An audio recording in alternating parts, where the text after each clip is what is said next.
दशकों में आई अपनी सबसे भीषण बाढ़ से जूझ रहा पंजाब प्रकृति के कहर से बुरी तरह प्रभावित हुआ है।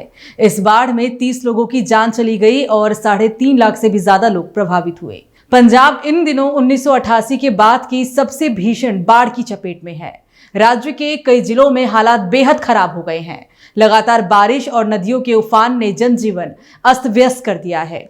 सतलुज, ब्यास और घग्गर नदियों में जलस्तर खतरनाक स्तर से भी ऊपर पहुंच चुका है। कई गांव पूरी तरह जलमग्न हो गए हैं, जिससे लोगों को सुरक्षित स्थानों पर पहुंचाने के लिए प्रशासन को बड़े पैमाने पर राहत और बचाव कार्य करने पड़ रहे हैं।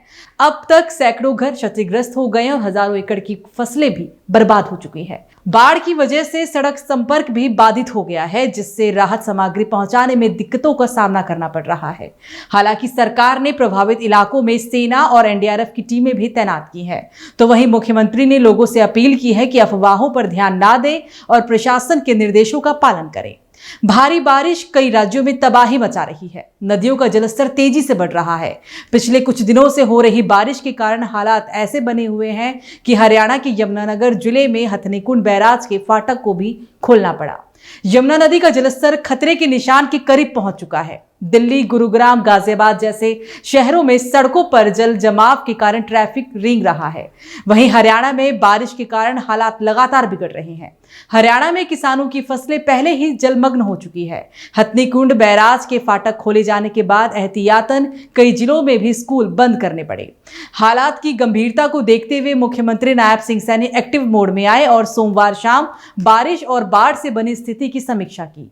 वीडियो कॉन्फ्रेंसिंग के जरिए हुए सीएम सैनी की समीक्षा बैठक में आला अधिकारी भी जुड़े। सीएम ने जिलों में हालात को देखते हुए हर जरूरी कदम उठाने के निर्देश भी दिए। मुख्यमंत्री ने मंगलवार को पंजाब और जम्मू कश्मीर में हालिया बाढ़ और प्राकृतिक आपदा से प्रभावित लोगों के लिए 5-5 करोड़ रुपए की वित्तीय सहायता देने की भी घोषणा की गई। ये राशि मुख्यमंत्री राहत कोष से प्रदान की जाएगी। सीएम सैनी ने सोशल मीडिया पर पोस्ट करते हुए कहा कि दोनों राज्यों में आई भारी बारिश और बाढ़ की स्थिति बेहद गंभीर और दुखद है। उन्होंने लिखा कि संकट की घड़ी में हरियाणा सरकार और प्रदेश की जनता प्रभावित परिवारों के साथ मजबूती के साथ खड़ी है। सैनी ने कहा कि ये सहायता राशि प्रभावित राज्यों में राहत और बचाव कार्यों को गति देने में भी मददगार होगा, साथ ही पीड़ित परिवारों तक त्वरित सहायता पहुंचाने में भी सहायक सिद्ध होगी। उन्होंने ये भी आश्वासन दिया कि हरियाणा सरकार भविष्य में भी जरूरत पड़ने पर हर संभव सहयोग प्रदान करती रहेगी।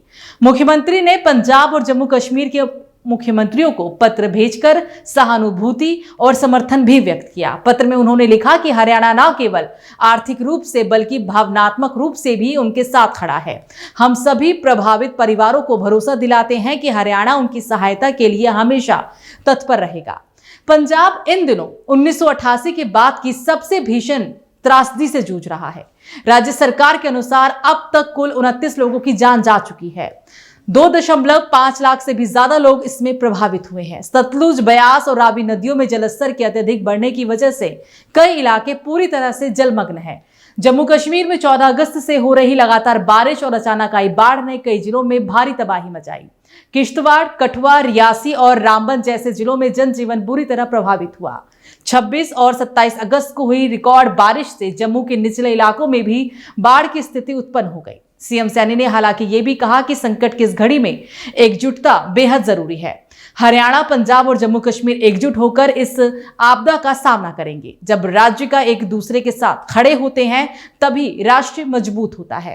पंजाब में बाढ़ से हालात गंभीर बने हुए हैं और लोगों को भारी परेशानियों का भी सामना करना पड़ रहा है। सरकार, एनडीआरएफ और सेना की टीमें लगातार राहत और बचाव देने का काम भी कर रही है। हालांकि इस बीच प्रशासन ने लोगों से यह भी अपील की है कि अफवाहों पर बिल्कुल भी ध्यान ना दें और आधिकारिक निर्देशों का पालन करें। इस बीच विशेषज्ञों का कहना है कि आने वाले दिनों में मौसम की स्थिति पर नजर रखना बेहद जरूरी है और यह आपदा राज्य के लिए एक बड़ी चुनौती है, लेकिन आपसी सहयोग और सतर्कता से ही नुकसान को कम किया जा सकता है। फिलहाल सभी की प्राथमिकता जनजीवन की सुरक्षा है।